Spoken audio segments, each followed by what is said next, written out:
Perkenalkan, nama saya Disha Zukruf Aina Salsabila. Saya berasal dari kelas DK 4805 dan saya hari ini izin untuk menyampaikan materi mengenai ukhuwah. Oke, yang pertama yaitu terdapat pengertian ukhuwah. Nah, apa itu pengertian ukhuwah? Nah, ukhuwah itu berasal dari kata dalam bahasa Arab yang artinya saudara. Makna dasarnya adalah untuk memberi perhatian dan kemudian berkembang menjadi arti saudara ataupun teman. Dan dalam istilah Islam, ukhuwah itu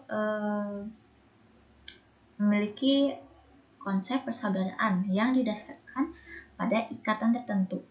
Nah, hubungan sesama umat Islam semakin kuat karena ukhuwah ini.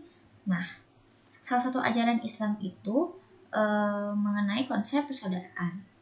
Nah, itu juga dapat diartikan bahwa Islam mengajari tentang ukhuwah sebagai konsep yang mengajarkan bahwa setiap persaudaraan harus memberikan perhatian antar satu sama lain. Nah, terdapat juga Al-Hujurat ayat 10 yang Allah berfirman, innamal mu'minuna ikhwatan fa aslihu baina akhawaikum wattaqullaha la'allakum turhamun. Nah, yang memiliki arti sesungguhnya orang-orang mukmin itu bersaudara. Karena itu lakukanlah islah atau damaikan antara mereka yang sedang bertengkar antara kedua saudaramu. Dan kemudian terdapat adab bergaul. Nah, apa itu adab bergaul? Adab bergaul itu istilah berbagai kelompok usia dalam Islam yang melaksanakan konsep ukhuwah atau persaudaraan. Nah, penerapan adab yang tepat dalam interaksi sosial ini memperkuat ikatan persaudaraan dan menciptakan harmoni dalam kehidupan. Kemudian terdapat contoh-contoh mengenai adab bergaul, seperti adab terhadap orang yang lebih tua. Nah, bagaimana cara kita menghadapi atau memiliki adab yang baik terhadap orang yang lebih tua? Yaitu dengan cara bersikap yang sopan, tidak memotong pembicaraan mereka, dan selalu mendahulukan mereka. Misalnya untuk tempat duduk kita mendahulukan yang lebih tua, atau untuk masuk atau keluar ruangan ketika tempatnya sempit kita mendahulukan dulu yang lebih tua. Dan juga kita saat berbicara pada orang yang lebih tua, kita harus menggunakan bahasa yang santun dan juga nada yang ramah ketika kita berbicara pada orang yang lebih tua. Terdapat juga Al-Isra ayat 23. Allah berfirman, wa qada rabbuka alla ta'budu illa iyyahu wa bil walidaini ihsan imma yablughanna indakal kibaro ahaduhuma aw kilahuma fala taqullahuma afil wala ta'harhuma wa qullahuma qawlan kariman. Yang memiliki arti, Tuhan atau Allah telah memerintahkan agar kamu jangan menyembah selain Dia, dan hendaklah berbuat baik kepada ibu dan bapak. Jika salah seorang di antara keduanya ataupun keduanya sampai berusia lanjut dalam peliharaanmu, maka sekali-kali janganlah engkau mengatakan kepadanya perkataan dan janganlah engkau membentak keduanya, serta ucapkanlah pada keduanya perkataan yang baik. Yang kedua, terdapat adab terhadap teman sebaya. Nah, bagaimana itu cara kita memiliki adab yang baik terhadap teman sebaya? Nah, yang pertama kita dapat saling menghormati pendapat teman sebaya kita, walaupun pendapat tersebut berbeda dengan pendapat kita, ataupun pendapat tersebut salah. Kita tidak boleh saling ngejudge ataupun mengatakan ih kamu salah, ih kamu bodoh ya, itu pendapatnya salah. Walaupun itu pun salah, kita bisa menasihatinya dengan baik, tapi kita tidak boleh berkata yang kasar-kasar pada mereka walaupun pendapat kita berbeda. Dan juga terdapat loyalitas atau bisa dimaksud dengan kita tidak mengkhianati teman kita dengan cara jika kita diberitahu rahasia, kita tidak boleh mengkhianatinya dan kita harus selalu juga menepati janji. Sehingga terdapat An-Nisa ayat 36. Allah berfirman, wa'budullaha wa la tusyriku bihi syai'aw wa bil walidaini ihsana wa bizil qurba wal yatama wal masakini wal jari zil qurba wal jaril jundi wasohibi bil janbi wabnis sabilu wa ma malakat aymanukum innallaha la yuhibbu man kana mukhtalan fakuran. Memiliki arti sembahlah Allah dan janganlah kamu mempersekutukannya dengan sesuatu apapun. Berbuatlah baik kepada kedua orang tua, karib kerabat, anak-anak yatim, orang-orang miskin, tetangga dekat dan tetangga jauh, teman sejawat, ibnu sabil, dan juga hamba-hamba sahaya yang kamu miliki. Sesungguhnya Allah tidak menyukai orang-orang sombong, lagi sangat membanggakan diri.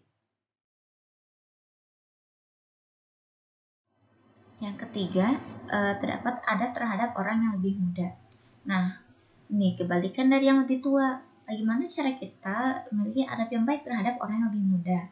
Yang pertama, karena mereka lebih muda dari kita harus menyayangi mereka dan membimbing mereka. Sebagai orang yang lebih tua, kita memiliki kewajiban untuk menjadi contoh yang baik untuk mereka, agar mereka bisa menyontohkan perbuatan baik kita nanti. Dan juga kita harus memberikan mereka kasih sayang, perhatian, dan bimbingan. Kita jangan keras-keras pada mereka karena mereka pun sama seperti kita dulu. Mereka masih baru dan tidak tahu apa-apa. Makanya kita tidak boleh sering marah-marah kepada mereka kalau mereka berbuat kesalahan. Kita harus membimbing mereka dengan baik dan jadi contoh yang lebih baik.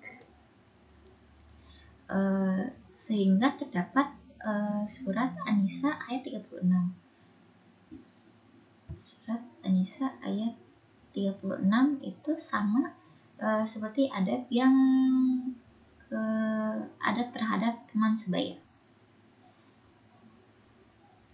yang memiliki, tidak akan saya diktekan artinya saja. Sembahlah Allah dan jangan kamu persekutukannya dengan sesuatu apapun. Berbuatlah baik kepada kedua orang tua, karib, kerabat, anak-anak yatim, orang miskin, tetangga dekat dan tetangga jauh, teman sejawat, ibnu sabil, serta hamba sahaya yang kamu miliki. Sesungguhnya Allah tidak menyukai orang sombong, lagi sangat membanggakan diri. Nah, itu orang yang muda ataupun anak-anak telah diberitahukan pada surat ini bahwa kita harus menyayangi mereka dan menghormati mereka.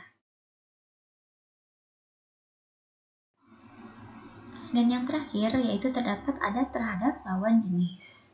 Nah, kita karena saya perempuan, maka adab saya kepada lawan jenis saya yaitu cowok,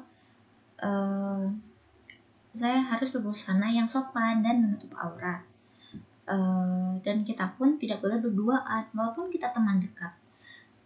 Teman sedekat apapun tapi kalau kita berlawanan jenis bisa terjadi fitnah di antara kita berdua dan juga bisa terjadi hal-hal yang tidak senonoh. Makanya di dalam Islam kita harus menjaga jarak antara lawan jenis. Dan bagi laki-laki mereka harus menundukkan pandangannya jika wanita tersebut atau lawan jenisnya misalnya auratnya terlihat, maka jangan hanya menyalahkan ceweknya. Mungkin ceweknya tidak sengaja ataupun tidak tahu bahwa auratnya terlihat. Maka tugasnya sebagai laki-laki itu apa? Tundukkan pandangannya. Nah, terdapat surat An-Nur ayat 31. Allah bersabda, wa qulil mu'minati yaghdudna min absarihinna wa yahfazna furujahunna wa la yubdina zinatahunna illa ma zoharo minha wal yadribna bihumurihinna ala juyubihinna wala yubdina zinatahunna illa libu'ulatihinna aw abaihinna aw abaibu'ulatihinna aw abnaihinna aw abnaibu'ulatihinna aw ihwanihinna aw bani ihwanihinna aw bani akhawatihinna aw nisaihinna aw ma malakat aymanuhinna awit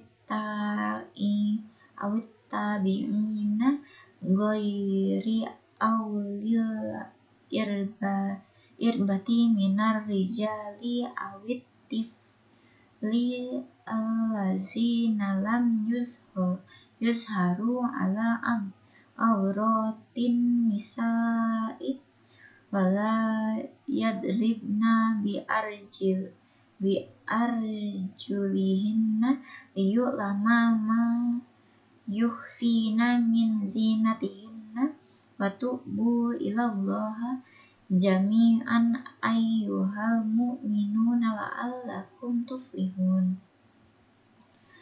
Nah, surat tersebut atau ayat tersebut memiliki arti, katakanlah kepada para perempuan yang beriman, hendaklah mereka menjaga pandangannya, memelihara kemaluannya, dan jangan menampakkan perhiasannya bagian tubuhnya kecuali yang biasa terlihat. Hendaklah mereka menutup kain kerudung ke dadanya. Hendaklah pula mereka tidak menampakkan perhiasannya, auratnya, kecuali kepada suami mereka, ayah suami mereka, putra-putra mereka, putra-putra suami mereka, saudara laki-laki mereka, putra-putra saudara laki-laki mereka, putra-putra saudara perempuan mereka, para perempuan sama muslim, hamba sahaya, para pelayan laki-laki tua yang tidak mempunyai keinginan terhadap perempuan, atau anak-anak yang belum mengerti tentang aurat perempuan. Hendaklah pula mereka mengentakkan kakinya agar diketahui perhiasan yang mereka sembunyikan. Bertobatlah kamu semua kepada Allah, wahai orang-orang yang beriman, agar kamu beruntung.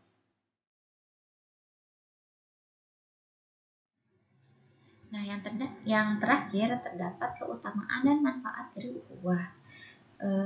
Terdapat menciptakan kekuatan kecintaan dan kasih sayang terhadap sesama muslim, terhadap sesama saudara muslim, dan juga kita akan berada dalam naungan Allah Subhanahu wa Ta'ala di akhirat. Orang-orang yang jaga ukhuwah adalah para ahli surga. Amin. Nah, dosa-dosanya insya Allah akan diampuni oleh Allah Subhanahu wa Ta'ala. Nah, sekian dari materi saya mengenai ukhuwah. Mohon maaf bila saya ada salah kata. Terima kasih atas perhatiannya. Wassalamualaikum warahmatullahi wabarakatuh.